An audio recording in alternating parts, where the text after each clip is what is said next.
చెప్పినెస్కి స్వాగతం. ఆంధ్ర రాష్ట్ర తెలుగోడి నాడీ వేడిని జాతీయ స్థాయిలో గుర్తింపు తెచ్చింది ఎన్టీ రామారావు సంక్షేమ పథకాలు. నెల్లూరు జిల్లా రాజకీయాలలో తమదైన శైలిలో ప్రతిసారి అంతుపట్టని రాజకీయం ఏర్పడేది వెంకటగిరిలోనే. అలాంటి వెంకటగిరి నియోజకవర్గంలో 65 సంవత్సరాల పైగా కాంగ్రెస్, టీడీపీ పార్టీల నాయకత్వంలో అలుపెరగని కార్యకర్తగా, వెంకటగిరి సంస్థాన మరియు నేదురుమల్లి అభిమానిగా, పార్టీలకు అతీతంగా గుర్తెరిగిన వ్యక్తుల మనోభావాలకు అనుకూలంగా గ్రామ స్థాయి నుండి దేశ స్థాయి వరకు రాజకీయ సుపరిచితుడు అయిన వ్యక్తి టీడీపీ పార్టీ సీనియర్ నాయకులు చిలికం శంకర్ రెడ్డి. గత 35 సంవత్సరాలలో వెంకటగిరి నియోజకవర్గానికి విశిష్ట సేవలు అందించింది ఏ పార్టీ? ఏ పార్టీ ద్వారా ఏ నాయకులు ప్రజల మన్నులను పొందారు? వెంకటగిరి అభివృద్ధికి ఎవరి కృషి పనిచేసింది? ప్రస్తుత 2019 ఎన్నికలతో వెంకటగిరి ప్రజలు ఎవరికి పట్టం కడతారు? టీడీపీ పార్టీ నాయకులు సిట్టింగ్ ఎమ్మెల్యే కురుగుండ్లకు ఎందుకు దూరమైనారు? టీడీపీ పార్టీ నాయకులు, కార్యకర్తలపై ఏ ప్రభావంతో ఫ్యాన్ గాలి వీస్తోంది? అందుకేనా ఫ్యాన్ గుర్తుకే మన ఓటు అంటూ వలసబాట పడుతున్న టీడీపీ అగ్ర నాయకులు. కురుగుండ్ల నాయకత్వంలో అభివృద్ధి జరిగిందా? అది ప్రజలకు ఎలా కనిపిస్తోంది? టీడీపీ పార్టీపై వెంకటగిరి రాజాలకు అసంతృప్తి ఎందుకు? అసలు వెంకటగిరి ప్రజలకు ఏమి కావాలి? వెంకటగిరి అభివృద్ధి అంటే ఏమిటి అనే మరిన్ని విషయాలపై చిలకం శంకర్ రెడ్డితో జేపీ న్యూస్ ముఖాముఖి. చిలకం శంకర్ రెడ్డి గారు, నమస్తే అండి. మీరు రాజకీయాలు రాకముందు నుంచి మీరు ఎక్కడ ఉండేవారు? మాది ఒక చిన్న పల్లెటూరు, మాధవైపాలెం అనే గ్రామం. స్కూల్స్ కూడా అప్పుడు గవర్నమెంట్ ఆ గ్రామంలో లేదు. స్కూల్లో వల్ల మిషన్ స్కూల్లోనే నేను 5వ తరగతి వరకు చదివినాను. మా అమ్మగారు రాపూర్ కాబట్టి ఇక్కడ 5వ తరగతి చదివి ప్రైవేట్గా ఇంగ్లీష్ కూడా నేర్చుకుని 7th క్లాస్లో అడ్మిట్ అయ్యాను రాపూర్లో హై స్కూల్లో. ఎస్ఎస్ఎల్సీ వరకు అక్కడ చదివాను. తర్వాత విఆర్ కాలేజీలో ఇంటర్మీడియట్ బిఏ వరకు బిఏ కంప్లీట్. అప్పుడు వెంకటగిరి రాజా గారు వెంకటస్వామిరెడ్డి పోటీ పడుతున్నారని, తర్వాత ఉద్యోగాన్వేషణలో కొన్ని వ్యవసాయం మా తల్లిదండ్రులు కూడా పేదలు వదలు అంటూ ఉద్యోగం కోసం అన్వేషణ చేసి జిల్లా పరిషత్ గుమస్తాగా వెంకటగిరిలో జాయిన్ అయ్యాను. అది ఏ సంవత్సరం అంటారు? 1964 జాయిన్ అయ్యి 2 months చేసేటప్పటికి పంచాయతీ ఎలక్షన్స్ వచ్చినాయి. రాజాగారు ఫస్ట్ రావడంలోనే ఒక విప్లవంగా జనమంతా కూడా రాజాగారు పోటీ చేయాలని అనే సందర్భంలో ఇక్కడ పాదేటి వెంకటస్వామిరెడ్డి అంతకుముందు ఎమ్మెల్యేగా ఉంటూ పంచాయతీ అన్నీ కూడా ఆయనకు అనుకూలంగా ఉంటూ గ్రామాలన్నీ అనుకూలంగా కూడా ఉంటూ వచ్చింది. అందువల్ల పోటీ చేసినా ఓడిపోతారేమో అని చెప్పనే భయంతో జనం కూడా ఉన్నారు, వెంకటస్వామిరెడ్డి ఓడిపోతాడు అని చెప్పాను. మా గ్రామం కూడా వెంకటస్వామిరెడ్డికి అనుకూలంగానే ఉండింది కాబట్టి, కానీ నేను లోకల్ ఆధిపత్యం కోసంగా నాకు కావాలా సర్పంచ్ ప్రెసిడెంట్ అప్పుడు నాకు కావాలని పోరాటం పెట్టుకొని గ్రామస్తులందరూ ఏకగ్రహం పోయి చదువుకున్నవాడు శంకర్ రెడ్డి ఉంటే మాకు పోటీ లేదని ఆ రోజంతా వెంకటస్వామిరెడ్డికి అనుకూలంగా ఉండాల్సిన పరిస్థితులు ఉండింది కాబట్టి అందరూ కలిసి నన్ను యునానిమస్గా పంచాయతీ బోర్డు ప్రెసిడెంట్గా 1964లో మా పంచాయతీ ప్రెసిడెంట్గా చేసినారు. అంటే ఏకగ్రీవంగానే ఎన్నుకున్నారా మిమ్మల్ని? నన్ను ఏకగ్రీవంగానే ఎన్నుకున్నారు. అప్పట్లో ఓట్లు గీట్లు ఏమి లేకుండా? ఓటే లేదు. అందరం గ్రామంలో కూర్చొని మెంబర్లను కూడా అందరినీ సెలెక్ట్ చేసుకొని నేను ఏకగ్రీవంగా ప్రెసిడెంట్. అప్పుడు వెంకటగిరి రాజా గారు సమితి ప్రెసిడెంట్, గోపాలకృష్ణయ్య గారు వెంకటస్వామిరెడ్డికి అనుకూలంగా ప్రెసిడెంట్లు అయినాము. ఎంటైర్ నాకు ఎంతమందో గుర్తులేదు కానీ థంపింగ్ మెజారిటీతో రాజాగారు పోటీ వెంకటస్వామిరెడ్డి చేసే పరిస్థితి లేకుండానే గోపాలకృష్ణయ్య గారు సమితి ప్రెసిడెంట్ అయ్యాడు. రైల్వే సర్వీస్ కమిషన్ బోర్డులో రాసింటే నాకు ఉద్యోగం కూడా వచ్చిన కొన్ని రోజులు చేద్దామని ఈ మోదులో పడి ఏమో, ఎందుకంటే కాలేజీల్లో కూడా నేను యూనియన్లు స్టూడెంట్ పాలిటిక్స్లో ఉంటా వచ్చాను కాబట్టి. అంటే అప్పటి నుంచి మీకు రాజకీయాలు అంటబట్టే ఇంట్రెస్ట్గా ఉండేది. అంటే మీ కుటుంబంలో ఎవరికి లేదు కదా, మీకు ఎలా వచ్చిందో ఈ రాజకీయ? మా కుటుంబంలో ఎవరికి లేదు. నేను పొలిటికల్ స్టూడెంట్ అయితేనే వస్తుందనేది కాదు. పేపర్లు బాగా చదివేది, వెంకటగిరి బాగుండాలని కోరుకునేది.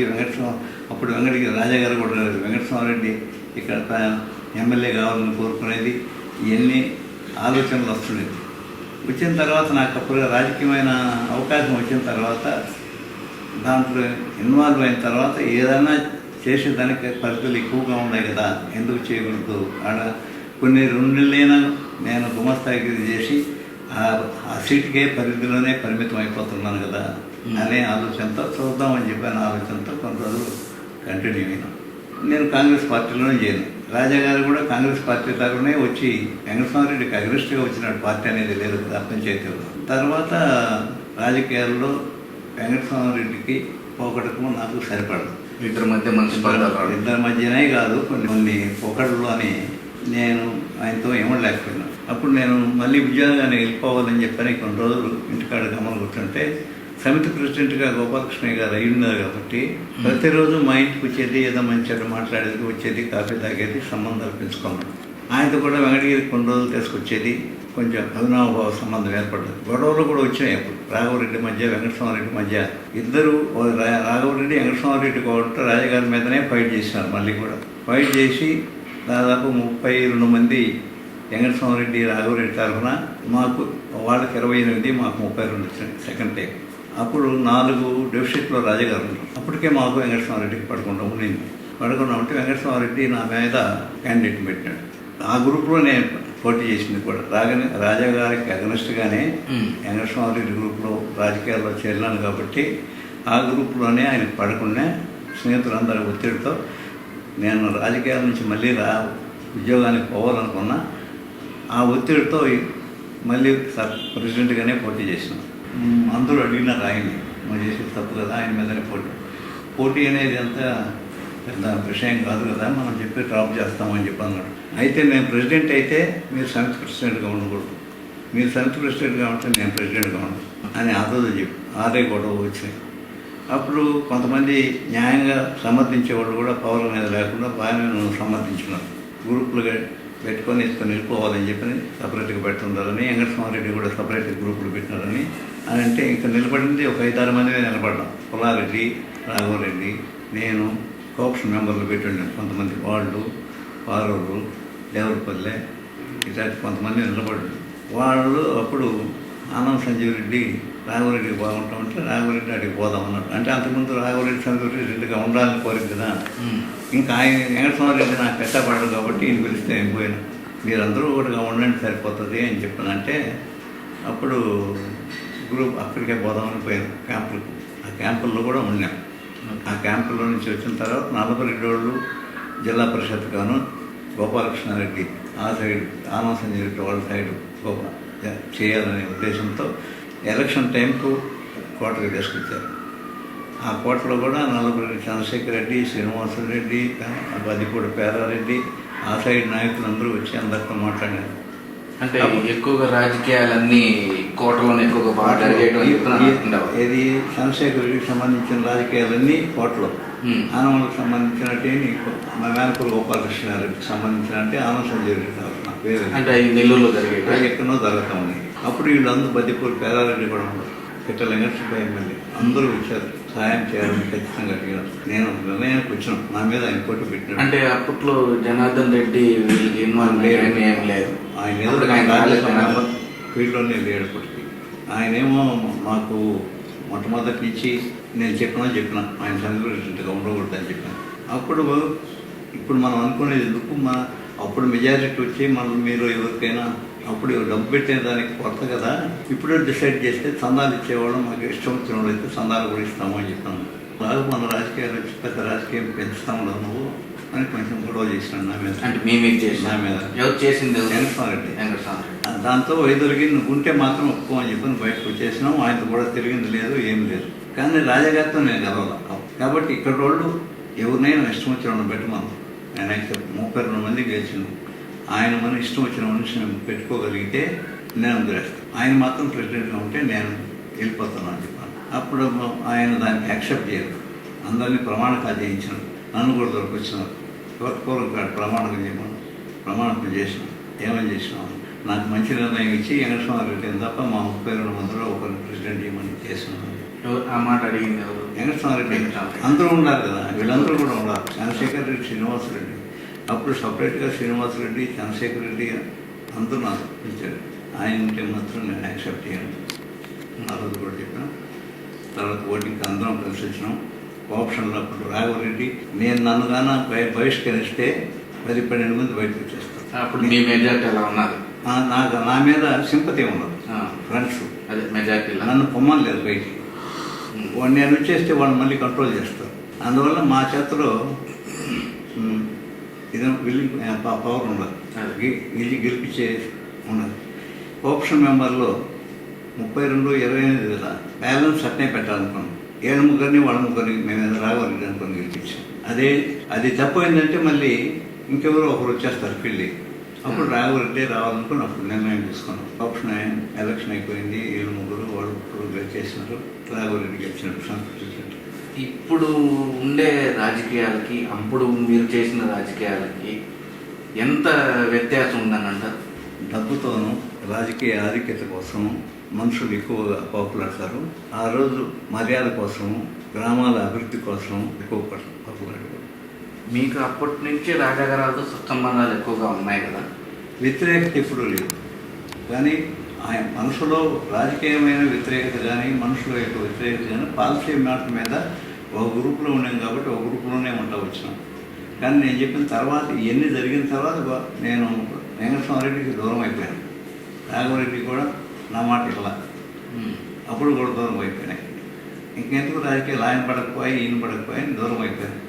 అప్పుడు గోపాలకృష్ణయ్య గారు సెంట్రల్ ప్రెసిడెంట్గా ఉన్నాడు కాబట్టి ఆయన రోజు రావడం, తొడుకుని పోవడం, కలుపుతా మాకు కూడా ఉండాలా ఏముండదని చెప్పాను. అయితే అప్పుడు కూడా చెప్పిన రాఘవరెడ్డి సమితి ప్రెసిడెంట్ చేసింది నేను. ఆ చేతలు కూడా తీయడం నైతికమైన విలువలకు మంచిది కాదు, ఆయన తీకుంటే నేను వస్తానని చెప్పాను. చేరిన తర్వాత గోపాలకృష్ణయ్య గారు మద్రాసు వెళ్ళేటప్పుడు మనం బాగానే చూస్తున్నారు. పెద్దరాజా గారు చనిపోయిన రాజా గారు ఒకరోజు తీయాలని చెప్పారంటే గోపాలకృష్ణయ్య గారు వ్యతిరేకించారు. ఎందువల్ల నాకు మాట ఇచ్చినారు కదా.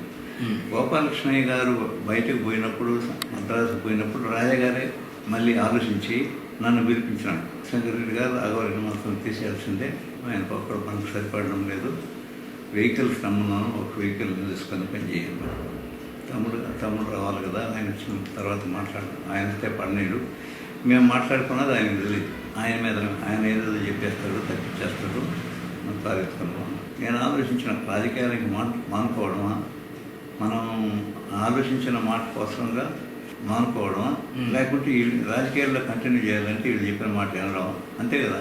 లేకుంటే అప్పట్లోనే ఇంకా మీకు స్టెప్ ఎక్కువ అయిపోయింది. ఆలోచన చేసి ఎందుకో రాజకీయాల్లో ఇంకా ఉద్యోగానికి పోలేం కదా, రాజకీయాల్లోనే కంటిన్యూ అవుతామని నా ఆలోచనకు విరుద్ధంగా విశ్వాస తీర్మానానికి అనుకునేదానికి అప్పుడు సార్ ఒక వ్యూహం ఉండాలి సార్ రాజకీయానికి కాదు వచ్చిన తర్వాత ఆయనతో పోయి చెప్పాను. మనకు తగువైన బలం వచ్చిన దాకా బయటపడుకున్నాం దాకా. అందువల్ల కొంతమందిని మనుషులు పంపించి పిలిపించుకొని క్యాంప్ పెట్టేస్తాం. మిగతా మనం ఇంకా వీళ్ళు ఎవరికి పోవాలనుకున్నామో ఓపెన్ అవుతాం అప్పుడు అని చెప్పని మనుషులను పంపించి పిలిపించుకొని కొంతమందిని పిలిచి అవిశ్వాస తీర్మానానికి కావాల్సిన మంది రీచ్ అయిన దాకా ఉండి ఇంకా ఎక్కువ మంది రీచ్ అంటారు క్యాంప్. కాంగ్రెస్లోనే కొనసాగుతాను, కాంగ్రెస్లోనే జరుగుతూ ఉంటాయి. ఆ క్యాంప్లో నుంచి మళ్ళీ వచ్చిన తర్వాత ఓటింగ్ జరిగింది, రాఘవరెడ్డిని తీసేసినారు. తర్వాత మళ్ళీ గోపాలకృష్ణ టీడీపీలోకి ఏ సంవత్సరంలో వచ్చారు? మీకు ఎలా దాంట్లోకి అవకాశం ఎలా కలిగింది? అంటే జనార్దన్ రెడ్డి ఆ తర్వాత కూడా ఎలక్షన్స్ జరిగినాయి. వచ్చిన తర్వాత మళ్ళీ ఒకటో ఎలక్షన్స్ జరిగినాయి, పంచాయతీ ఎలక్షన్. రాజా గారి పక్కన నేను మా ఊళ్ళో నాకు పోటీ ఉండేది. పోటీలో నేను గెలిచాను. అప్పుడు నేను సమితి వైస్ ప్రెసిడెంట్గా, ఓరేపల్లి వెంకటేశ్వర సమితి ప్రెసిడెంట్గా నామినేషన్ చేసినాం. అప్పుడు హోరాహోరీగా పోటీల టైంలో వెంకటస్వామిరెడ్డి పార్టీ కూడా అపోజిషన్గా బాగా తయారైంది, పోరాటాలు జరుగుతూ ఉంటాయి. అప్పుడు వెంకటగిరిలో కూడా ఎలక్షన్ జరిగింది. సత్యనారాయణ రెడ్డి మీద ఉమారాజా ఓడిపోయినాడు. వాళ్ళు వెక్స్ అయిపోయి వెళ్ళిపోయినారు. నాకు ఏంటంటే నా మీద నల్లపురెడ్డి శ్రీనివాసరెడ్డి ఆయన వెంకటస్వామిరెడ్డి వాళ్ళకి చేస్తూ ఉన్నాడు. నల్లపురెడ్డి శ్రీనివాసరెడ్డి మా ఊరికి అయితే 3 times వచ్చి డోర్ టు డోర్ తిరిగినట్టు నన్ను ఓడించాలి. నాకు అవకాశం లేదు బయటకు వచ్చే అవకాశం. అందువల్ల ఎలక్షన్ రోజు నేను నా ఊరిలో ఉండడానికి సరిపోయింది. గెలిచి నేను ఇంటికి వచ్చేసరికి వెళ్ళిపోయింది. అప్పుడే మెజారిటీ వచ్చేసింది. ఆయనైతే పురుషుల మీద కొనుక్కొని ఆడుకుంటున్నారు. ఆయన నేను కలిసి మద్రాసుకుపోయాను. అప్పుడు జనార్దన్ రెడ్డిలో కలిసినాము, శ్రీనివాసరెడ్డిలో వెంకటస్వామిరెడ్డి కలిసి ఉన్నాడు ఆ ఎలక్షన్లో. అప్పుడు ఆయన పంచాయతీరాజ్ మంత్రిగా, ఈయన రెవెన్యూ మంత్రిగా ఉండరు. ఆ తొట్టు బలమైన సపోర్టు, ఈ తొట్టు బలమైన సపోర్ట్ ఉన్నారు. 2 పక్కల సమృద్ధిగా పోటీలుగా బాగున్నాం. తర్వాత ముందు జనార్దన్ రెడ్డి పక్కనే ఉన్నాడు ఆయన. శ్రీనివాసరెడ్డి ఈ పక్క నుండి ఇద్దరికి డిఫర్ అయినాం. నాకు చెప్పడం మర్చిపోయాను. మాకు రాజాగారికి వాళ్ళకు డిఫర్ అయిపోయిన తర్వాత మేము కూడా జనార్దన్ రెడ్డి కూడా చేరినాం. శ్రీనివాసరెడ్డి పైకి పోయినాడు ఆ పక్కన మాకు. నల్లపరెడ్డి శ్రీనివాసరెడ్డి అప్పుడు సమితి వయసు వెళ్ళిపోయిన తర్వాత మేము రానన్నాడు ఆయన. రాజాగారు ముగ్గురు మాకు అవమానం జరిగింది, మేము రాలేమని చెప్పాను. జనార్దన్ రెడ్డి అంటే ఆ రోజు మద్రాసు నుంచి వచ్చినాడు. మద్రాసుకు వచ్చినాడు, హైదరాబాద్ ఆడిపోయి పట్టుకున్న తర్వాత మమ్మల్ని పిలిచి అప్పుడు ముగ్గురు కంటెస్ట్ చేస్తున్నారు. వెంకటసుబ్బయ్య రాజగారి పక్కన, సిహెచ్ వెంకటయ్య నల్లపరెడ్డి శ్రీనివాసరెడ్డి పక్కన, అల్లమేశ్వరయ్య వెంకటస్వామి ముగ్గురు పోటీల్లో ఉంటారు. అల్లమేశ్వరయ్య అంటే వెంకటగిరి సమితి ప్రెసిడెంట్, ఆంధ్ర ప్రెసిడెంట్ ముగ్గురు పోటీల్లో ఉన్నారు. అప్పుడు జనార్దన్ రెడ్డి నుండి రాజాగారు వెళ్ళిపోయినారు కదా, సవేర కోటలు దిగినాడు. అడిగిపోయి మాట్లాడినాము. రాజాగారు వెళ్ళిపోయిన తర్వాత మీరు ఏం చేయగలరు, వెంకటస్వామి రెడ్డి మనిషి సపోర్ట్ చేయమన్నారు. అంటే శ్రీనివాసరెడ్డి మనిషి రాకూడదు ఆయన అని అంటే, అది సార్ మేము గెలుస్తాము, వాళ్ళు మాకు ఏమని చెప్పండి అన్న. రాజాగారు లేకుండా మీరు గెలుస్తారా? మేము గెలుస్తాం సార్. ఎట్లా గెలుస్తారు అని చెప్పి, నేను గెలుస్తాను సార్ అంటే డబ్బే ఉండదు. మేము చెప్పలేకపోయి ఓకే నేను ఏంటంటే మూడు బ్యాట్ గోల్స్ ఉండింది మా అమ్మది. అక్కడ పెట్టేసి సున్నం వేయించేసి పేరు రాయమని చెప్పేసి వెళ్ళిపోయాను. ఇప్పుడు పలానా చేసి వచ్చినాను, నాకు ఒక 4 ఎకరాలు ఉన్నది అమ్మేస్తాను సార్, నాతో జోలించుకొని పోతాం అన్నాడు. అని చెప్పి మంచిగా చెప్పినాడు. తర్వాత ఇచ్చాను ఆయన వచ్చేయమని దిగొచ్చిన తర్వాత దిగొచ్చేసాం ఆయన ఇక్కడి నుంచి. మళ్ళీ పిలిపించి రాజాగారిని ఏమన్నారంటే ఇక్కడనే ఉంటారు, ఎక్కడ పిలుచుకున్నామన్నాడు. మధ్యాహ్నం రాజాగారిని గోపాలకృష్ణ ఇద్దరిని పిలుచుకున్నాను. ఆయన కన్విన్స్ చేసినారు, మీరు చేయండి, నాకు అవసరం లేదని ఖచ్చితంగా చెప్పింటారు. బాగా అప్సెట్ అయినారు. అంటే వాళ్ళ కుటుంబంలోనే పంచాయతీ ఓడిపోవడం అంటే వాళ్ళు ఇంట్లో కూర్చున్నారు, ఓట్లు వేయమన్నారు. అంటే దాంతోనే కానీ వాళ్ళకి బలం లేకుండా మాత్రం కాదు. నా ఒకటి ఉంటే ఎంకరేజ్ చేస్తున్నాను తేలిగ్గా. అది 100-200తో కదా పోవడం కూడా. అప్పటికి మీకు వివాహం జరగల. మళ్ళీ నాతో క్లాస్ తీసుకున్నాం. ఈ టైం దాకా ఉదయం నుంచి సాయంకాలం దాకా మళ్ళీ క్లాస్ తీసుకున్నాం. ఒకటే నిర్ణయం సార్, మీరు మాకు ఉపయోగపడ్డారా? మాకేం ఆర్థిక స్తోమత లేదు, అంతకంటే ఇంకేం లేదు, అన్ని స్తోమతలు ఉన్నాయి. దానికైనా మేము సిద్ధపడుతున్నాం, మేము గెలుచుకొని వస్తాం. నా రోజులు ఇద్దాను. వెంకటస్వామి రెడ్డి కూడా నన్ను నమ్ముకో ఉన్నాడు. అందువల్ల ఆయన కూడా కొంత డబ్బిస్తాను, మీకు కూడా కొంత డబ్బిస్తే ఒక్కడుతాను. మాకు గెలిచిన తరలే పోయినాం. ఆయన కూడా వచ్చినాడు, ఆయనకు 50,000 ఇచ్చినాడు, నాకు 50,000 ఇచ్చినాడు. వెంకటగిరికి వచ్చి మన ప్రచారం అయిపోతే వెంకటగిరి రాజాగారు వెళ్ళిపోయినారని ప్రతి ఊర్లో డబ్బుతో పాటు మనుషులు వచ్చి మాకు డబ్బు సమృద్ధిగా అవసరమే లేక మళ్ళీ మద్రాసు పోయి సాయి రమ్మబడి డోర్ టు డోర్ తిప్పాము.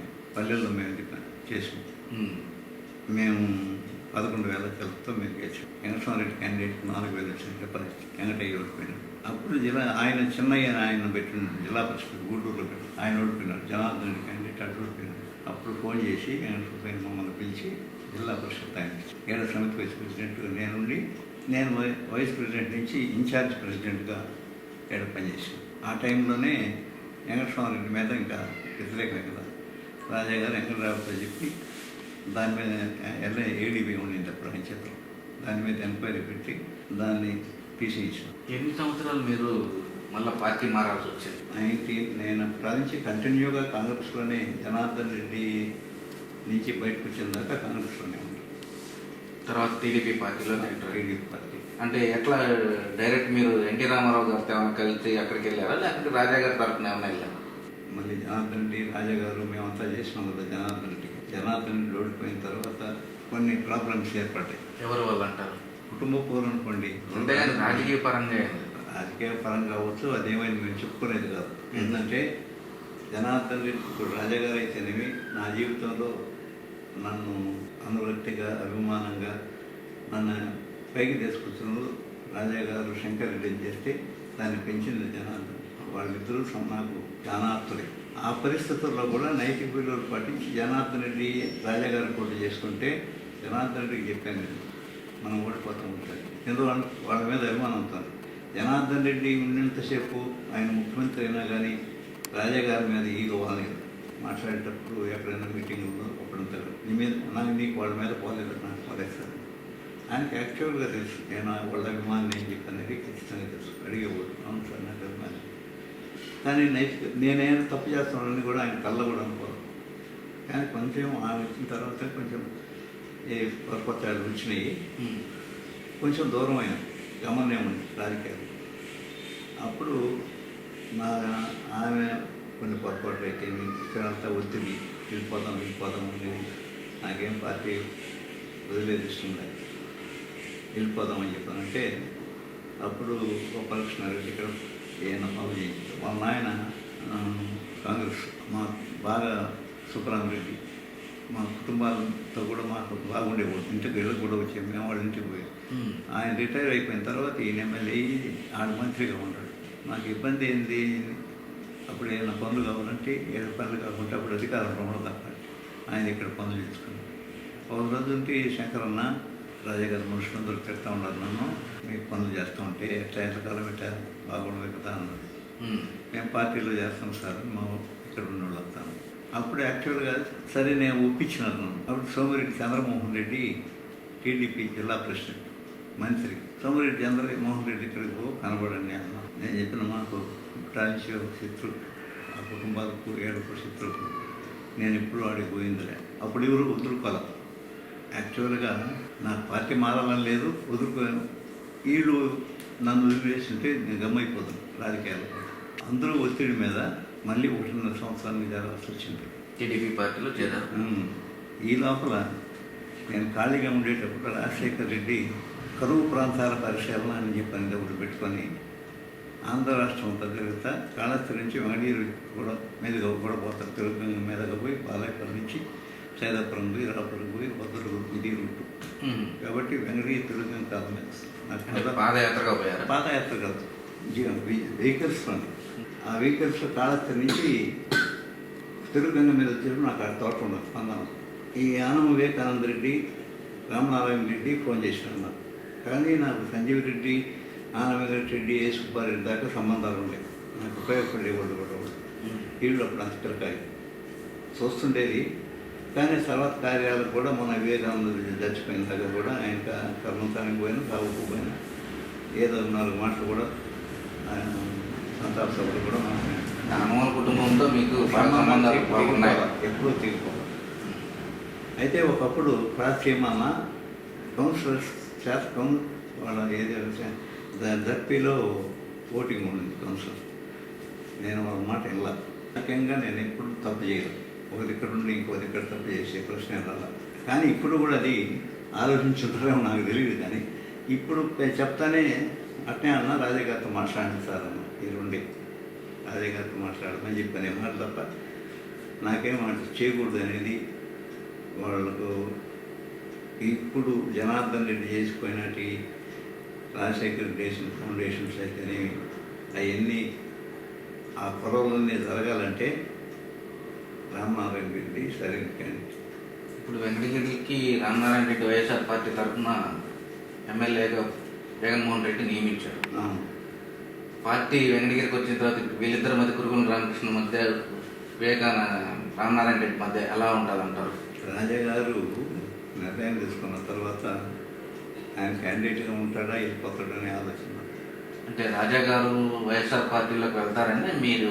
ఎట్లా నిర్ణయం మేము అనుకున్న నిర్ణయం తీసుకుంటే అంటే ఏ విధంగా టీడీపీకి మద్దతు ఇస్తారని వైఎస్ఆర్ పార్టీకి వైఎస్ఆర్ వాళ్ళు ఇండైరెక్ట్గా చేయగలిగితే ఎవరికైనా ఇండైరెక్ట్గానే చేస్తారు ఇప్పుడు మాకేంటంటే కొన్ని నోరు చాలా ఉన్నాయి ఆయనకు తెలిసి ఉంటుంది బయటపడకూడదు ఇప్పుడే మేమేమంటే డిసైడెడ్ అందువల్ల నేను ఓపెన్గానే చెప్తాను నిర్ణయం మాత్రం వేసేస్తారని బయట చెప్తున్నాను వాళ్ళు చేయడం దాకా మేము మాట చెప్పకూడదు ఇప్పుడు మీకు వెంకటగిరిలో గత 10 సంవత్సరాల క్రితంలో ఉండే అభివృద్ధి ఎలా జరిగింది ఇప్పుడు టీడీపీ పాలన కురుగుల రామకృష్ణ వెంకటగిరి అభివృద్ధి పనుల్లో మీకు ఎలా అనిపిస్తుంది ఒక వెంకటగిరిలో సీనియర్ నాయకుడుగా నాకు 1964 నుంచి రాజకీయాల్లో డైరెక్ట్గా అయితేనేవి ఇండైరెక్ట్గా అయితేనేవి జగ వెంకటరావు రాజా గారు వల్ల పివి నరసింహరావు జనార్దన్ రావు రాజీవ్ గాంధీ జనార్దన్ ఇందిరాగాంధీ పివి నరసింహరావు గారితో జనార్దన్ వెంకటరావు గారితో నేరుగా కూడా మాట్లాడుతున్నారు వాళ్ళని వెంకటగిరికి వచ్చినప్పుడు రిసీవ్ చేసుకోవడం కానీ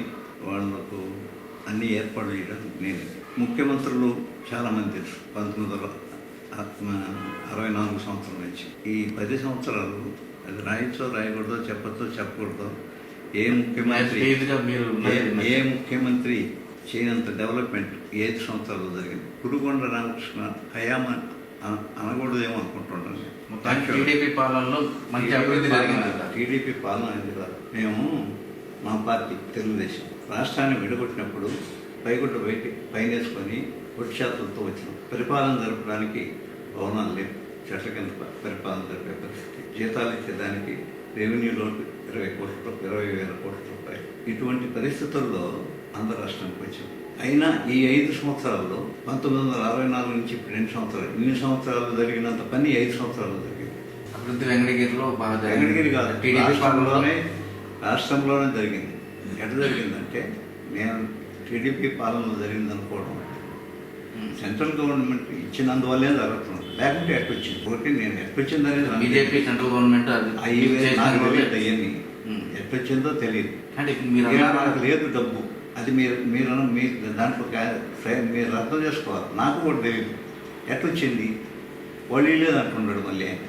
ఇంకేంటే వాళ్ళ మా ముఖ్యమంత్రి అదే మీరు దానికి రాయండి, ఏం రాస్తారు? అది కూడా మీరే చెప్తే కొంచెం వివరంగా సీనియర్గా. సెంట్రల్ గవర్నమెంటే ఇచ్చిందని నేను కూడా ఒక ముఖ్యమంత్రిగా ఏ విధంగానో మాట్లాడి కొట్లాడి మోసం చేసి తీసుకురావడం గొప్ప విషయం.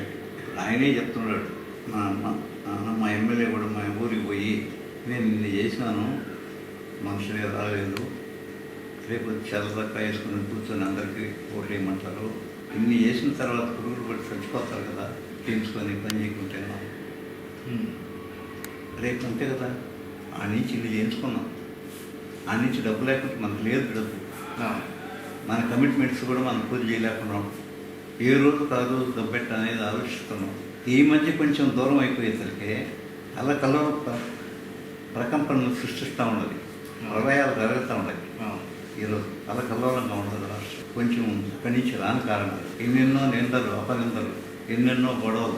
మీ రాజకీయ అనుభవంలో ఇప్పటికీ కూడా మళ్ళా నెక్స్ట్ 2019 ఎలక్షన్లకి సెంట్రల్లో కాంగ్రెస్ వస్తే బాగుంటుందంటారా, బీజేపీ వస్తే బాగుంటుందంటారా? కాంగ్రెస్ బీజేపీ పార్టీల కంటే ఇంటర్నల్గానే కానీ ఎక్స్టర్నల్గా కానీ ఈ దేశానికి, ఇంత పెద్ద దేశానికి సరైన నాయకత్వం వహించింది ఇందులో ఏ పార్టీ అన్నా కానీ. ఇప్పుడు సరైన నాయకత్వం వహించింది బీజేపీ అసలు మోడీ. అంటే మోడీ గారి ఆలోచనలతో ఇదంతా అభివృద్ధి జరిగింది, కాంగ్రెస్లో ఇంత అభివృద్ధి జరగలేదా? కాంగ్రెస్లో కాదు, ఇందిరాగాంధీ ఇంటర్నల్గా ఎక్స్టర్నల్ కూడా కొన్ని. ఈరోజు బంగ్లాదేశ్ అది ఉంటే ఇంత ఎక్స్టర్నల్గా మనకు ఎంతో ఇబ్బంది. మనం 1 డే సర్వనాశనం చేసాను సరే, ఈరోజు కలుపుకుందో మనకు పెద్ద ఇబ్బంది లేకుండా ఉంది. ఈరోజు జరిగే యుద్ధాల్లో చైనా కూడా దూరంగా, అప్పుడు చైనా అనుకూలంగా ఉంది, చైనా కూడా దూరంగా ఉండే రోజుల్లో ఈరోజు కానీ అది మళ్ళీ వ్యతిరేకించి ఉంటే, అది కానీ ఉంటే చాలా ఇబ్బందిగా ఉంది. ఇప్పుడు ప్రస్తుత రాజకీయాల పరంగా ఇప్పుడు హోరాహోరీగా పోటీగా నడుస్తూ ఉంది.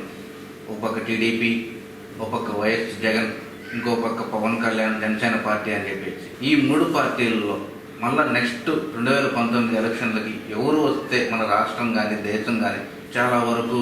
ఇప్పుడే నేను చెప్తే నేను అడ్వాన్స్ అయ్యి మా నాయకుల కంటే ముందు అడ్వాన్స్ అయినట్టుంటుంది. మీరు ఇప్పుడే చేస్తారు మాకు భయం కదా. అంటే 2019 అయినా సరే మళ్ళీ చంద్రబాబు నాయుడు వస్తేనే బాగుంటుంది అంటారా, జగన్మోహన్ రెడ్డి వస్తే బాగుంటుంది? నేను చెప్పగలను ఒక నిర్ణయం తీసుకున్న తర్వాత. నేను ఇప్పుడు ప్రస్తుతానికి మీరు టీడీపీ పార్టీలోనే కదా ఉన్నారు.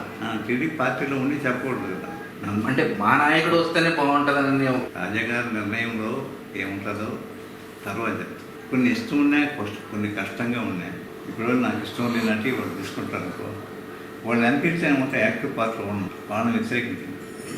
ఇప్పుడు జనార్దన్ రెడ్డి నాకు ఒక ఇష్యూలో ఒక పక్కన జనార్దన్ రెడ్డి, ఒక రాజాగారు నిలబడితే ఇటువంటి క్లిష్ట సమస్య వచ్చింది. కానీ ఆయనతో కూడా ఉన్నాను కాబట్టి ఆయన చేసేస్తున్నాను. నన్ను దూరంగా పెట్టారు, నాకే ఇదే. ఇప్పుడు పరిస్థితుల్లో కూడా వాళ్ళు ఏదైనా నిర్ణయం తీసుకుంటారు అనుకో, నేను వాళ్ళతో కూడా ఉంటానే కానీ యాక్టివ్గా పరిగెత్తలేను. ఇన్ని సంవత్సరాలు, గత 10 సంవత్సరాలు వెంకటగిరిలో కురుగొండ రామకృష్ణ టీడీపీ పార్టీలో పాలన చేస్తూ, వెంకటగిరికి ఆయన నా జీవనాడి అంటాడు చంద్రబాబు నాయుడు. వెంకటగిరికి జీవం సమస్యల. మేము చిన్న పిల్లకాయలప్పుడు సమస్యలో వస్తుంది, మనం బాగుపడతామని చెప్పి అనుకుంటుంటే మీటింగ్లో అయినా పెద్దోళ్ళు చెప్తుంటే సమస్యలు అనే పదమే తెలుసు వాళ్ళతో. కొంత చదువుకునేటప్పటికీ సమస్యల ప్రాజెక్ట్ వచ్చింది, డెల్టా ఏరియాకంతా కూడా పాలించినారు, కృష్ణానది పెన్ను గెలిపించినారు, పెన్ను అక్కడ ట్యాంకు పెట్టారు, డెల్టా ఏరియాకి ఇచ్చినారు. మేము ఎద్దరికాడికి పోతుండేది. మా ఎడుగులో కేపీపీ అనే బోర్డు వేసి ఉండేది, కృష్ణా పెన్నార్ ప్రాజెక్ట్. ఈ రాయండి రాజకీయాలు ఇప్పుడు నన్ను చెప్పడం కృష్ణా పెన్నార్ ప్రాజెక్ట్ కేపీపీ అంటే కృష్ణనీరు పెన్నకు పెన్ననీరు. ఎన్టీ రామారావు వచ్చి మెట్ట ప్రాంతాలకు నీళ్ళు ఇవ్వాలన్న ఆతతో తెలుగుగా రిజర్వాయర్ కట్టించాం. అప్పుడు పాత అలైన్మెంట్ ప్రకారం కట్టించేసి ఉంటే ఎస్ఎస్ కెనాల్తో పాటు కృష్ణా పెన్నార్ ప్రాజెక్టుకే నీళ్ళు వచ్చింది. సిద్ధపట్నంలో ప్రభావితం ఎమ్మెల్యేగా ఉండేటప్పుడు అడ్డు వాళ్ళ నీళ్లకు వచ్చే నీళ్లకు చేస్తున్నామని చెప్పని అడ్డం పెట్టిన వల్ల హైట్ ఆఫ్ ది ఫండ్ తగ్గించాం. అందువల్ల కింద కట్టినందువల్ల ఎక్కడనో లెక్కిలి వెంకటగిరి ప్రాంతాలు నిలిచిపోయి Balayapalle tail end of the Balayapalle Ojili అక్కడక్కడ బారుతామడే, కొంతవరకే బారుతుండే. కానీ రిజర్వాయర్ వచ్చి వెంకటగిరి నియోజకవర్గంలోనే ఉండదు. దాని ఛానల్ 150 కిలోమీటర్ల లెంగ్త్ అయితే 75 కిలోమీటర్ లెంగ్త్ వెంకటగిరి ఏరియాలోనే బారాలి. కానీ పైర్లు ఎండిపోయేటప్పుడు నీళ్ళు వేసుకోపోయినా పోలీసు వాళ్ళు అటాక్ చేస్తారు. వెంకటగిరి ప్రాంతానికి మేము ఇన్ని వేల ఎకరాలకు అని చెప్తా ఉండాలి, కానీ హక్కు మాత్రం లేదు. దాన్ని క్వశ్చన్ చేస్తే నేను చంద్రమోహన్ రెడ్డి గారితో కూడా అడిగినండి, మీరేమో పొదలకూరు డెజర్ట్ అది, మీరు అది డెల్టా చేసినాము అంటున్నారు, ఒప్పుకుంటున్నాం. దానికి అసలు మాకు కేపీపీ అనే హక్కు ఉండదు. మాకు మాత్రం ఈ రోజుకు అనుకోలే. పక్కన ఎండిపోతుంటే కాలం నడి మధ్య పొలంలో పోతా ఉంటే పులుకొని చూస్తూ ఉండాల్సిందే. ఏదన్నా వేసినామా పోలీసు వాళ్ళు దొరికేస్తారు. లేకుంటే చంద్రమోహన్ రెడ్డి వచ్చినప్పుడు పులికొండలో ఆయన కురుగొండ రామకృష్ణ వచ్చినప్పుడు ఎత్తేసినారు. మేము మగోళ్ళం, మేము లేకుంటే పండే పండు. మా ఊళ్ళో రిజర్వాయరు, మా నదుల్లో నీళ్లు మా ఈ కాలంలో మాకు పోతా ఉన్నాయి. మా పొలాలకు పోతుంటే మాత్రం మీరు రావాలి, వెళ్ళడం మేము బతుకుంటాము, మీరు బతుకుంటాము. రేపు మీరుండనుకో, మీరు ఊరుకున్నట్టోడు మగవాళ్ళు లేరు అనుకో, మాకదేం కావాలా? మా హక్కు మా ఊళ్ళో పోతుంటే ఎన్ని రోజులు గమనింటావు? మధ్యలో మీకు చెప్పిన, ఆయనకు చెప్పిన, చంద్రబాబు నాయుడు ఇక్కడికే ఫైట్ చేద్దాం. ఇది ఇప్పుడు ఏంటంటే ఆంధ్రపాటు రిజర్వాయర్ చేసినా నేను ఇచ్చేస్తాను అని చెప్తున్నాడు. కానీ నాకు తెలిసి 100 ఎకరాల్లో కూడా కనబడడం రికార్డెడ్గా ఎంత ఉండదు మాకు. మళ్ళీ మేము ఏదైనా 100 ఎకరాలకు కూడా నీళ్ళు ఇస్తే మగతనంతో మేము ఇచ్చినామని చెప్పాను నాయకులు చెప్తున్నాం. కానీ మేము పోయి ఎత్తుకుంటే నీళ్ళు వచ్చేది మా ఊళ్ళో పోతా, మాకు పొలాల్లో పోతా, మాకు శక్తి లేదు, రైతుకు శక్తి లేదు. ఆ మగతనం ఉండే నాయకులే రావాలా మాకు వెళ్తారు. ఆడ మాత్రం సర్వేపల్లె అక్కడ మాత్రం ఈ ఎవిడెన్స్ కూడా లేదు. కేపీపీ మాకు ఎవిడెన్స్ ఉండదు. అయినా ఏడు మాకు చేయలే.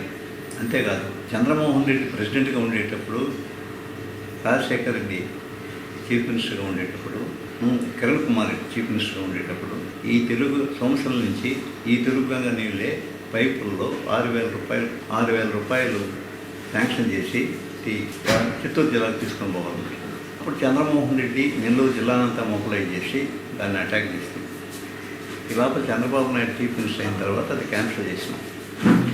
కానీ ఇప్పుడు ఆతుపాటు కాట రిజర్వాయర్ కట్టి పొంగు, తమిళనాడు, బాలాజీ, మల్లిమడు 4 రిజర్వాయర్లకు, చిత్తూరు జిల్లాలో 3 రిజర్వాయర్లకు నిర్మించుకోవాలి. ముఖ్యమంత్రి ఈ మధ్య డేట్తో కూడా ఉన్నదండి ఇక్కడ, ఆ డేట్ కూడా తర్వాత చెప్తాను. పార్లమెంటరీ నియోజకవర్గ మీటింగ్ పెట్టి చిత్తూరు జిల్లాకు నేను ఎంతో డెవలప్ చేసినాను. ఎస్ఎస్ కెనాల్ నుంచి తవ్వించి నీళ్ళు తీసుకొచ్చి సాగుబడికి నీటికి నీళ్లు ఇబ్బంది లేకుండా చేస్తున్నాను అని చెప్పినారు. కానీ 3-4 రోజుల ముందు అది కూడా తీసిపెట్టున్నారు చంద్రమోహన్ రెడ్డి.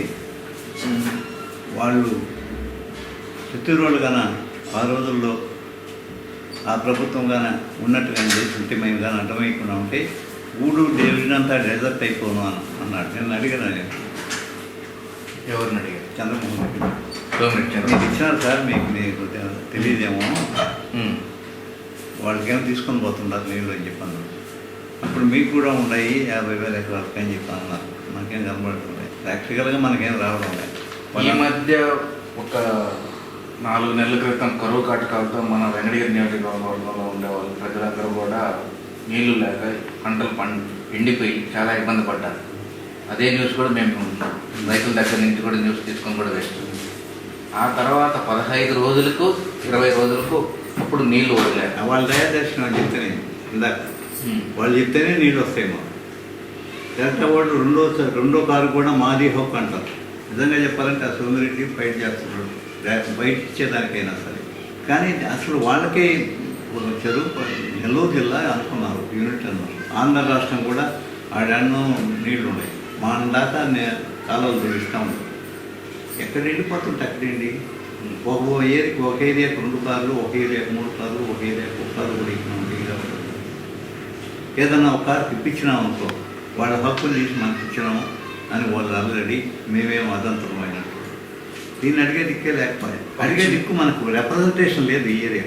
ఒక చిన్న ప్రశ్న, మన వెంకటగిరి నియోజకవర్గానికి ఎవరైనా సరే ఎమ్మెల్యేగా పోటీ చేసిన తర్వాత వరుసగా 2 సార్లు గెలుస్తారు. 3వసారి గెలవాలంటే చాలా కష్టపడాల్సి వస్తుంది. ఎన్టీ రామారావు గారికి. ఎన్టీ రామారావు వీళ్ళు వస్తే మాత్రం తెలిసిపోయి కొత్తలు పెట్టేవారు. మేము కంటే అలా చూసిన విషయాలు. ఆయన చనిపోయిన తర్వాత కూడా చెప్తే అప్పుడు కూడా ఆయన కూడా ఇంకెవరికి చెప్పుకుంటారని అంటారా? ఇంకెవరికి చెప్పాలి? మీరే చెప్పండి. మేము కూడా మిమ్మల్ని క్వశ్చన్ చేస్తున్నాం. మేమే క్వశ్చన్ చేసుకుంటున్నాం. అంటే వెంకటగిరి ప్రజల్లో అసలు ఒకరికి చెప్పాల్సిన అవసరం లేదు. ఆయన ఇంపార్టెన్స్ ఇస్తుంటే వీళ్ళందరూ పరిగెత్తాలని. అంటే వాళ్ళ మంచితనము, వాళ్ళ గౌరవము, వాళ్ళ పురాతనమైన సాంప్రదాయాలకు కట్టుబడి వెంకటగిరి ప్రజలందరూ ఆయన పడుతూ కూడా ఉంటారు. వెంకటగిరిలో మన ఇంట్లో మన అమ్మ నాయన ఏదైనా చేయకుంటే మనం చెప్పు తెస్తాం. వెంకటగిరి జనం కూడా అంతే అని మీరైనా ఎప్పుడైనా చెప్పగలిగారా? చెప్పే అంత అవకాశం నాకు లేదు. అంటే సంబంధాలు ఎక్కువగా లేరా మీకు? అవకాశం లేదు. సంబంధం ఏమో ఎక్కువ లేదు, తక్కువ లేదు. అవకాశమే లేదు. అంటే మీకంటూ పార్టీలో వెంకటగిరిలో సీనియర్ నాయకుడిగా మీకంటూ ఒక ప్రత్యేకత ఉంది. మీ మాట ఎవరు వినకుండా పోయేవాళ్ళు ఎవరు లేదు. జిల్లా వైస్ ప్రెసిడెంట్ కూడా వెంకటగిరి అభివృద్ధి ఎంతో జరిగింది చెప్పారు. అయినా ఆయన జీవనాధారమైన యశస్కరం రాల. దాని మీద ఫైట్ చేయాలి. 50 తూర్లు చెప్పినా కానీ సంబంధిత నాయకత్వం నుంచి. అట్లే అన్నవరం కాడ ఫౌండేషన్ చేసినాడు. 6,000 కోట్ల రూపాయలతో 30,000 మందికి ఉపాధి, 300 అనుబంధ పరిశ్రమలు వచ్చేటి. అది వచ్చుంటే వెంకటగిరి ఇంకా 2 లక్షల జనాభా పెరిగి ఉండేవాళ్ళు. పల్లం దాకా అన్ని రకాల డెవలప్మెంట్ జరిగింది. ఇండస్ట్రీస్ ఏరియా సెజ్ అయిపోయి ఉంటుంది. నాయుడుపేటలో పెట్టాడు. ఈరోజు శ్రీ సిటీలో పెట్టారు. మన నియోజకవర్గం మ్యాన్కు ఆడ పెట్టినందువల్ల వెంకటగిరిలో దాదాపు 10 బస్సులు పోయి వస్తూ ఉంటాయి. 10 ట్రిప్పులు తిరుగుతున్నాయి ఒక రోజు కనీసం. అదెంతో వెంకటగిరిలో ఉపాధి అనేది ఉండే జనాభా తగినంత ఉపాధి మట్టి పని చేసేది ఏదో ఒకటి చూసుకుంటారు. వెంకటగిరి జనాభాకు ఇంత పెద్ద టౌను వాళ్ళు పుట్టిన బిడ్డలకి ఏం చూపించాలంటే వాడికి ఆలోచన లేదు. అదే మనవరం కానీ అయి ఉంటే, ఇదంతా డెవలప్మెంట్ అయి ఉంటే, ఫ్యాక్టరీలు పెట్టుంటే వెంకటగిరి టౌనే కాదు చుట్టుపక్కల అన్నిటికీ కూడా బాగుండేది. దాని గురించి ఆ రోజు వెంకయ్యనాయుడు వచ్చినప్పుడు నేనే రాయించిన. మన్నవరం వరం ఇస్తానన్నాడు.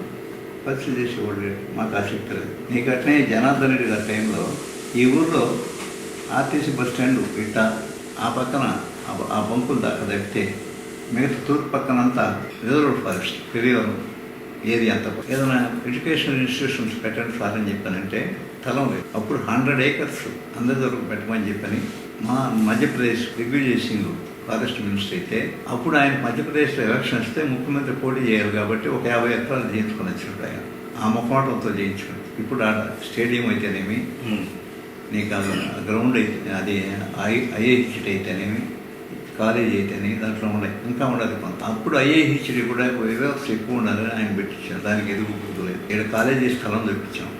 కనీసం ఒక ప్రొఫెషనల్ కాలేజీ, ఒక టెక్నికల్ ఇన్స్టిట్యూషన్ అన్నా పెట్టి పెట్టేది ఎట్లా ఉంది. ఎట్లా చేద్దామని దాని గురించి ఆలోచన ఉండదా అనే మనిషి ఎక్కడ కనపడకుండా. అంటే మీరు అనడం అదే మన ఊరు వాళ్ళు కానీ అంటే లోకల్ స్థానికులుగా కానీ అయిన ఉంటే ఇవన్నీ ఆలోచించి ఎప్పుడు అభివృద్ధి చెందించుండేవాడని. ఇప్పుడు జనార్దన్ రెడ్డి బయట నుంచి వచ్చినాడు. రాజశేఖర్ రెడ్డి అడాను ఉన్నాడు. డెవలప్మెంట్ గురించి ఆలోచించి ఇన్ని కోట్ల రూపాయలు జరిగినాయి. డెవలప్మెంట్ జరగలేదని నేను చెప్పలా. ఇప్పుడు జరగదు డెవలప్మెంట్ జరిగింది. దీనివల్ల ఎవరికైనా 1 రూపాయి బెనిఫిట్ ఉండాలి ఫ్యూచర్లో. ఇన్ని కోట్ల రూపాయలు ఖర్చు పెడితే యాక్షను రియాక్షన్ రెండు రావు. రియాక్షన్ ఏమి లేదు, యాక్షన్ పెట్టిందేమో నిజమే, డెవలప్ అయ్యిందేమో నిజమే, దాని మీద వచ్చే ఫలితాలు ఏమి లేవు. ఈ డెవలప్మెంట్ మీద నేను చెప్పే డెవలప్మెంట్ అయి ఉంటే ఘాట్ రోడ్డు, ఈ ఘాట్ రోడ్డు నాన్ ల్యాప్స్ఫుల్ గ్రాంట్ 5 కోట్ల రూపాయలు కొండ దాకా అయింది, ఆ చుట్టూ కొండ దాకా అయింది. అది క్లియరెన్స్ లేక, ఫారెస్ట్ క్లియరెన్స్ లేక అది పెండింగ్. దాన్ని అనుకూలంగా ప్రయత్నం ఉంది. మనమేం మగవాళ్ళం కాదు, నేను చెప్పేవాడు మగవాళ్ళు కాదు, అన్నీ అవుతాయని నేను చెప్పను. కనీసం ప్రయత్నం చేసి ఈ స్టేజ్లో ఉన్నాయి. నేను కూడా నాకు తెలిసి నేను చేసి కాదు, వాళ్ళు చేసినట్టు నేను ఆ స్టేజ్ అయినా చెప్తుండాలి. నేను తప్ప ఇంకా వాళ్ళు చెప్పేవాడే లేదు. అంత ఎక్స్పీరియన్స్ గల సీనియర్గా చెప్తా కానీ తెలుసుకోవాలి తప్ప. అధికారం ఉండేవాడు ఏం చేద్దామని ఆలోచిస్తే వస్తాయి. అధికారంలో లేనివాడు ఏమో ఆలోచించలేడు. మాకు ఇది కావాలని చెప్తారు, నువ్వు అడిగి తెలుసుకోవాలి. ఏం కావాలని అడగా, నీకు తెలియకుండా ఉంటాయి. లోకలేగా కాబడలేదు, నేను అడిగి తెలుసుకో. లోకల్గా ఉండేవాళ్ళు మనకు తెలుస్తాయి. ఇక్కడ ఈ అవసరం అయితే ఇది అయితే మనం ఆలోచిస్తాం. మిగతా డెవలప్మెంట్ చేయడానికి కదా మనం వచ్చేది. మనం ఇంత డబ్బులు ఖర్చు పెట్టినాం, ఇన్ని కాంట్రాక్ట్లకి ఇచ్చినాం అనేది కాదు లెక్క. ఎంతమందికి మనం ఉపయోగపడ్డాం అనేది. వైఎస్ఆర్ తరఫున టికెట్ కోసం వేచి చూస్తున్నారు అనే ఒక వినికిడి వస్తుంది ప్రజల్లో, వెంకటగిరి ప్రజల్లో. రాజాసు కానీ ప్లస్ వాళ్ళు కూడా పార్టీ మారిపోతున్నారనే బాగా పుకారు బాగా ఉంది వెంకటగిరి. అది నిజమేనా? ఈరోజు వచ్చిన రామనారాయణ రెడ్డి ఈరోజు వెంకటగిరికి దొంతు శారదా ఇంటి గారికి, మున్సిపల్ చైర్పర్సన్ దొంతు శారదా ఇంటికి వచ్చారు. వాళ్ళు నిన్న పేపర్లోనూ ఇచ్చారు, వైఎస్ఆర్ పార్టీకి మేము మారుతున్నాము. అంటే ఎందువల్ల మారుతున్నారు? ఏ అవమానాలు ఏమైనా జరుగున్నాయా మీకు తెలిసినంత విధంగా? ఎక్కువగా అవమానాలు పడ్డారని? అవమానాలు కాదు, డెవలప్మెంట్. అవమానాలు పడతాం పోతాం అయిపోతాం. దీన్ని ఏం చేసినాం? ఎన్నో కోట్ల రూపాయలు ఖర్చు పెట్టినాం. ఎంతమందికి ఏమో ఉపయోగపడ్డాయి? రోడ్లు చేసినాం, కావాల్సన్ని ఈ చెక్ డ్యామ్స్ కట్టాం, కోట్ల రూపాయలకి కాలువలు చేసాం. ఇవన్నీ ఈరోజు మనకు అభివృద్ధికి ఉపయోగపడేది. ఆ రోజు 70 కోట్ల రూపాయలు రాజలక్ష్మమ్మ మంచినీళ్ళ సిస్టమే బాగలేదని మనం చెప్తున్నామే కానీ దాన్ని ఇంప్రూవ్ చేసి దాన్ని సరైన పద్ధతిలో చెప్పాల. ఆమె వేసుకుంటే ఇప్పుడు దిక్కలే. మరి ఇప్పుడు కూడా గురుమల రామకృష్ణ ఎమ్మెల్యే గారు 2 రూపాయలకి వాటర్ ఇవ్వడం కానీ, వాటర్ ప్లాంట్లు పెట్టడం కానీ, వెంకటగిరి ప్రజలకు ఎటువంటి నీరు ఇబ్బంది లేకుండా చూసుకున్నారు కదా, ఇప్పుడు దానికే ఉంటారు. ఇబ్బంది లేకుండా చూసుకున్నారని జనంతో మాట్లాడి తెలుసుకోవాలి. మీరు సంబంధించి ప్రాజెక్ట్ ఒకటి చేశారు. దాంట్లో కుంభకోణంలో అప్పుడు బొమ్మిరెడ్డి రాఘవేందర్ రెడ్డి ఉండేటప్పుడు కుంభకోణం బాగా ఎక్కువగా జరిగింది. వర్క్లు ఏం జరగకుండానే 5 కోట్ల రూపాయలు స్వాహా చేస్తున్నారు అని చెప్పి ఎక్కువగా పోరాడారు కూడా. అది ఎంతవరకు? అది ఒకటే కాదు, కుంభకోణం అనేది ప్రజలకు ఉపయోగపడని ప్రతి పని కుంభకోణం. అంటే కోట్ల రూపాయలు జరుగున్నాయి నియోజకవర్గంలో. అంటే మీరు అనడం ఎక్కువగా స్వాహా చేస్తున్నారనే నేను అనడంలే. ఇంకా ఉపయోగపడిన పనులు ఏమవుతాయి మీరు అర్థం చేసుకోండి. మేము ఇంత డెవలప్మెంట్ చేసినాము, ఇన్ని కోట్లు అన్నారు. అవసరమే కోట్లు డెవలప్మెంట్. నేను చెప్పాను కదా, అప్పుడు చేసిన పనులు ఇప్పుడు చేసిన పనులు 44 నుంచి నేను ఎప్పుడు చూడను. ఈ 10 సంవత్సరాల్లో చేసిన పనులు ఆయన ముఖ్యమంత్రిగా ఉండేటప్పుడు కూడా చేయలేదు. ఎందుకు చేయలేకపోయినప్పుడు? మిగతా ముఖ్యమంత్రుల కంటే ఆయన ఏమి ఎక్కువ చేయలేదు. ఆయన ముఖ్యమంత్రి ఇప్పుడు నుండి చంద్రబాబు నాయుడు ముఖ్యమంత్రిగా ఉండేటప్పుడు ఇప్పుడు ముఖ్యమంత్రిగా ఎందుకు చేయగలిగినాడు? అంటే కురుగొండ రామకృష్ణ గెలవడం కొంచెం కష్టం అంటారా, లేకుంటే మీ అనుభవపూర్వంగా చెప్పండి? ప్రజలు నిర్ణయం చేస్తారు కదా, మనం ఎందుకు చెప్తాం. ప్రజల్లో వ్యతిరేకత పెద్దగా లేదని అనిపిస్తుంది టీడీపీ మీద. మరి గెలుస్తారనే నమ్మకం ఉంటుందా మీకు? నాకు అందరికీ అసంతృప్తిగానే ఉన్నాం. ఎట్లా, ఏ విధంగా? ఈ డెవలప్మెంట్లు ఇవన్నీ నేను చెప్పినట్టు జరగలేదని, జరిగిన పనులు కూడా ప్రజలకు అంతగా ఉపయోగపడవని. ఇప్పుడు వైఎస్ఆర్ పార్టీ వస్తే జరుగుతారని ఆశ. జరుగుతుందనే కదా మేమంతా ఓట్లు వేసినాము. ఆశ మనిషికి ఆశ జీవితం. అందుకని ఇప్పుడు ఒకసారి వైఎస్ఆర్ పార్టీకి అవకాశం ఇస్తామని చెప్పి అంటారా మీరు? ఎట్లా జనం అనుకుంటున్నారు, నేను ఇంకా నిర్ణయం చేసుకోను. మా పెద్దోళ్ళు ఉన్నారు, వాళ్ళ నిర్ణయానుసారం ఇష్టం ఉన్నాయి, కష్టంగా ఉన్నాయి. అడిగి థ్యాంక్స్ అండి.